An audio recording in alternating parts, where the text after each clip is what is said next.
Diable Jump. Yo les bros, c'est Godji, j'espère que vous allez bien. On se retrouve aujourd'hui pour la réaction live du chapitre 960 de One Piece. J'étais obligé d'en faire une les gars. Vu comment s'est terminé le dernier chapitre, ça sentait trop le flashback d'Oden. C'était, vous savez à quel point j'attends ce personnage. Il fallait que je le découvre avec vous en même temps. Donc je n'ai pas lu les spoils, rien du tout, niet, nada. Je vois que le titre est bien l'entrée en scène d'Oden Kozuki, donc je suis très rassuré.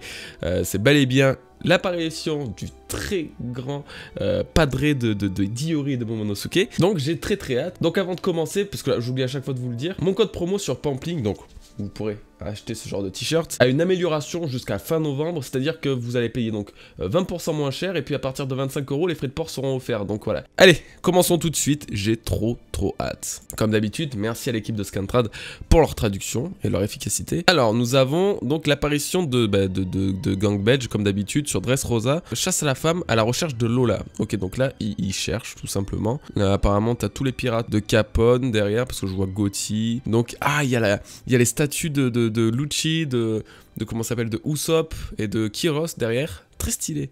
Très stylé. Là, la statue, elle est géniale, par contre. La statue de Luffy, elle est vraiment géniale. Elle me fout des frissons, presque. Alors, ça va être Wano Kuni, une vaste forêt verdoyante, de pures rivières, abreuvant fleurs et arbres, et puis une mer intacte. Voici un conte se déroulant à l'époque où Wano était encore plein de vie. En voilà un autre. Alors attendez, je regarde. Ouais, donc c'était vraiment la partie de Wano Kuni qui était à l'époque ultra saine, très belle, donc vraiment un beau pays. Ah ouais, il était vachement fleuri à l'époque Wano Kuni, c'était incroyable. Plein de vie, voilà, exactement. C'est la vérité, je l'ai vu, la montagne bougeait. La montagne?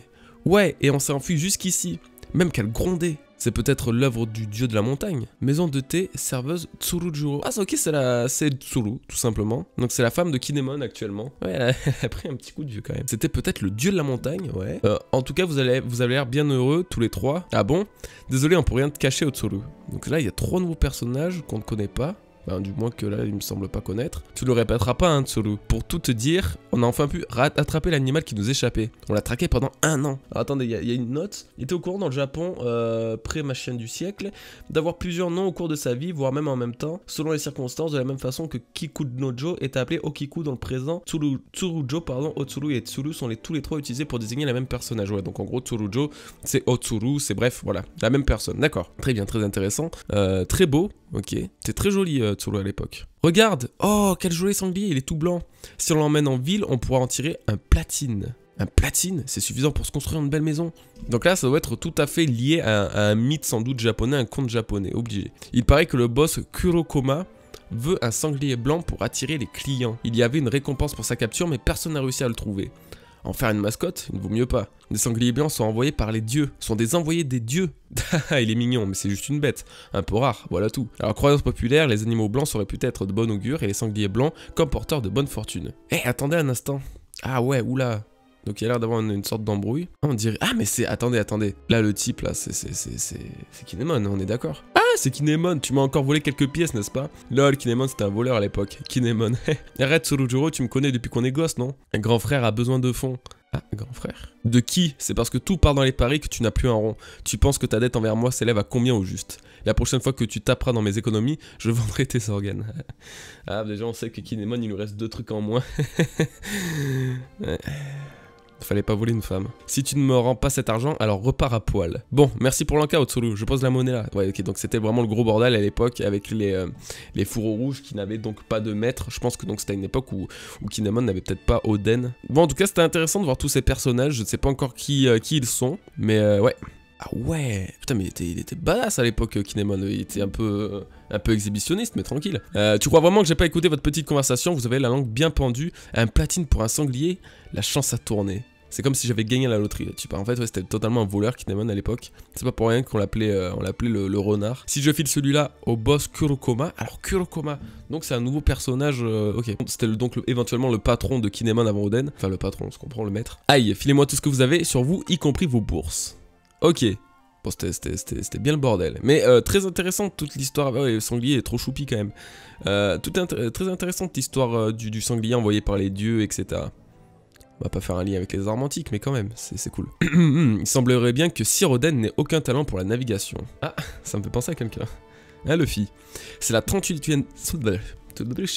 C'est la 38e fois qu'il tente de prendre la mer illégalement. Il a eu de la chance de revenir vivant. Oh, c'est Papa Oden ça. S'il fallait résumer sa vie à grands traits, il a commencé par envoyer valser sa nourrice d'un coup de poing à l'âge de 0 ans. À l'âge de 0 ans, je suis pas sûr que ce soit super utile.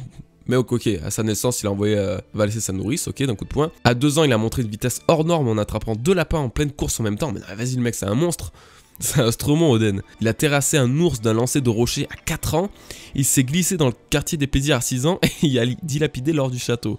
Non mais t'es sérieux, Oden en fait, déjà à 6 ans c'était un bonhomme en fait. Il avait déjà des gosses et des problèmes. À 8 ans, sous l'emprise de l'alcool, il s'est frotté au Yakuza.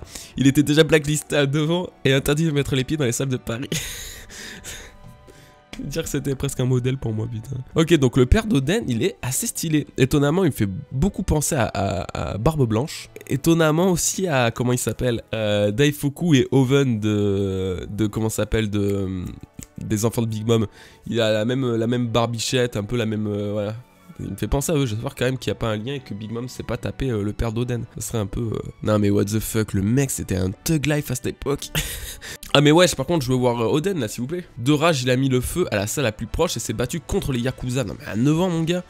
Pour appréhender pour coups et blessures à l'âge de 10 ans, prisonnier et condamné à la taille des pierres, il se révèle extraordinairement doué, jusqu'à devenir un tailleur de pierre en chef. On reconnaît bien là le sang des Kozuki. En sortant de prison, il s'est ressaisi. Siroden a maintenant 14 ans et la capitale brûle sous le soleil.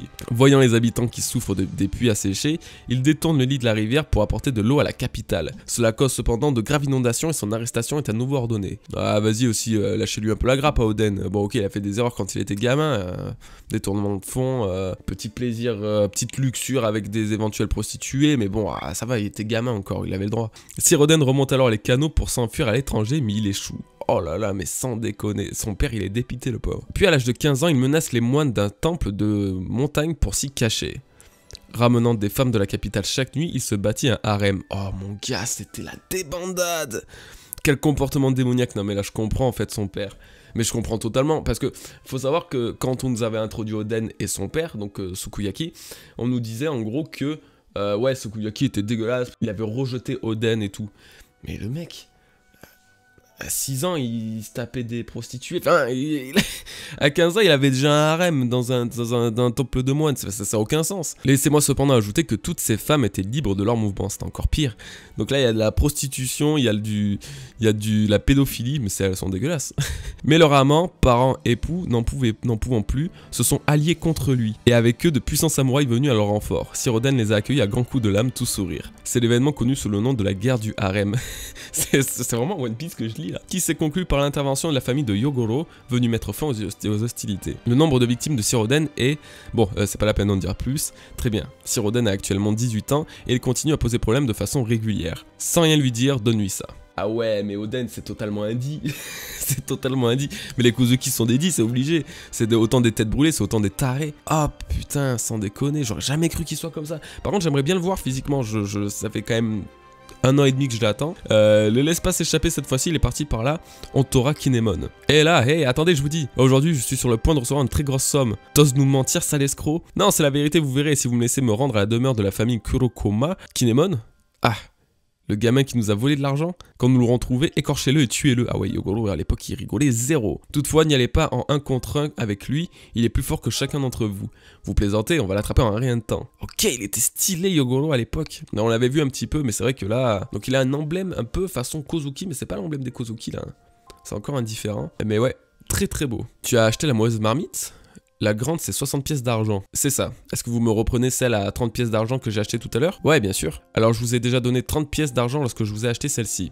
Je vous rends donc cette petite marmite pour compléter les 60 pièces d'argent. Je peux alors partir avec la grande, c'est ça?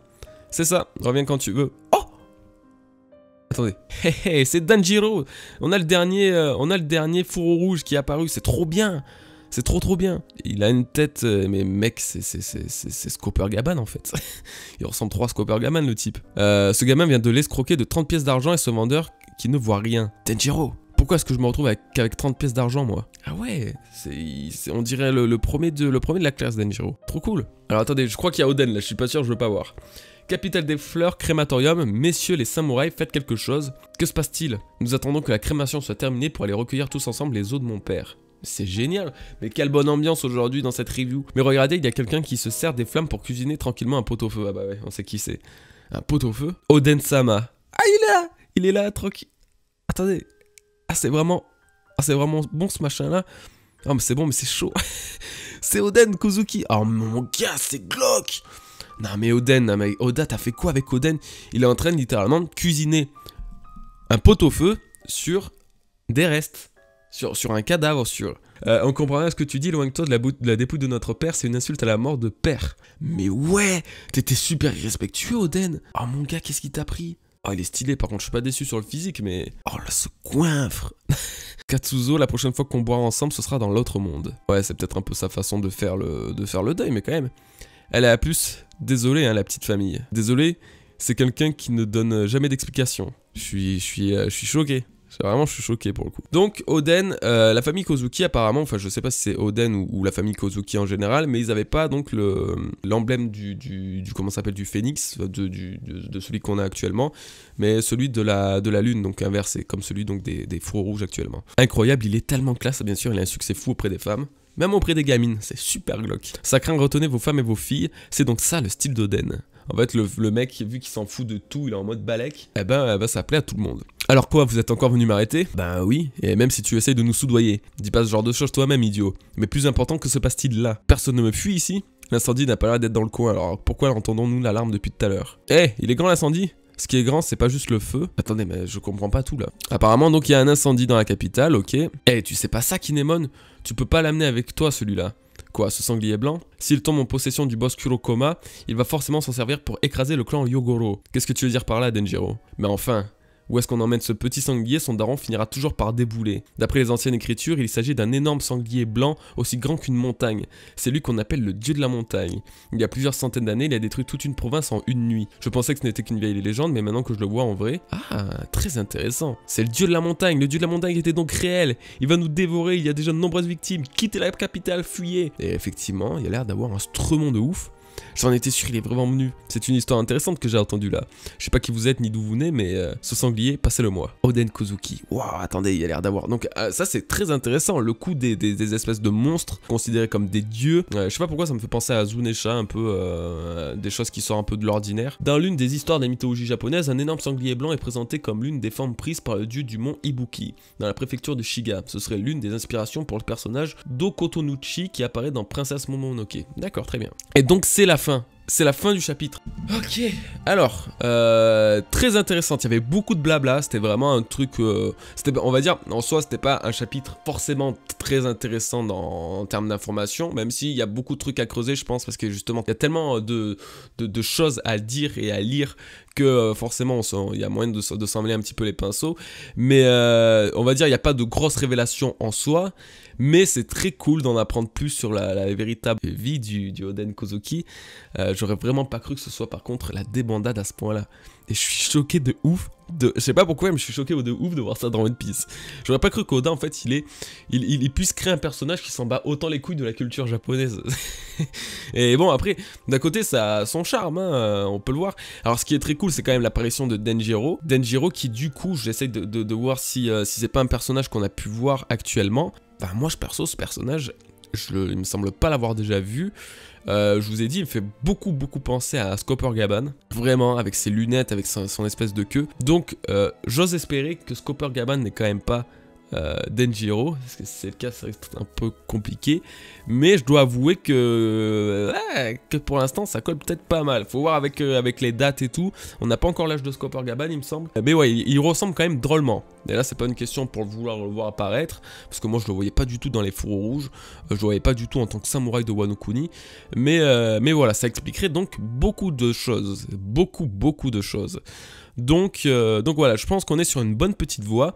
Le monstre là, il m'intrigue énormément parce que au début j'ai cru que c'était Kaido, je vais pas vous mentir. Donc là ça va être encore sans doute l'épopée de comment s'appelle d'Oden Kozuki. On va encore voir comment il est parvenu à vaincre cette bête. Kinemon était bien stylé lui aussi à l'époque au final. Très stylé. Il y a pas mal de personnages intéressants qu'on ne connaissait pas. Et du coup, j'ai bien hâte maintenant de checker un peu dans les chapitres actuels, voir s'il n'y a pas des têtes qu'on reconnaît maintenant. En tout cas, en vrai, Oden, sa façon de s'en battre les couilles de tout, C'était assez chambé. Et je suis vraiment pas déçu de son design pour le coup qui est vachement cool. Bon après bon, sa coupe elle est un peu chelou bien évidemment. Mais vraiment pas déçu de sa tronche, il est quand même assez badass. Et puis ouais, tout son mythe autour, il est atypique le type. Donc voilà, vraiment je suis pas déçu.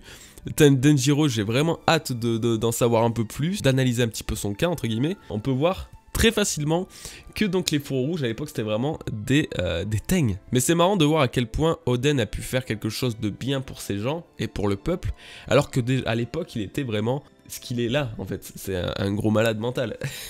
Donc voilà, c'est très cool, c'était un bon petit chapitre, j'ai passé un bon moment quand même, j'espère que ça vous aura plu.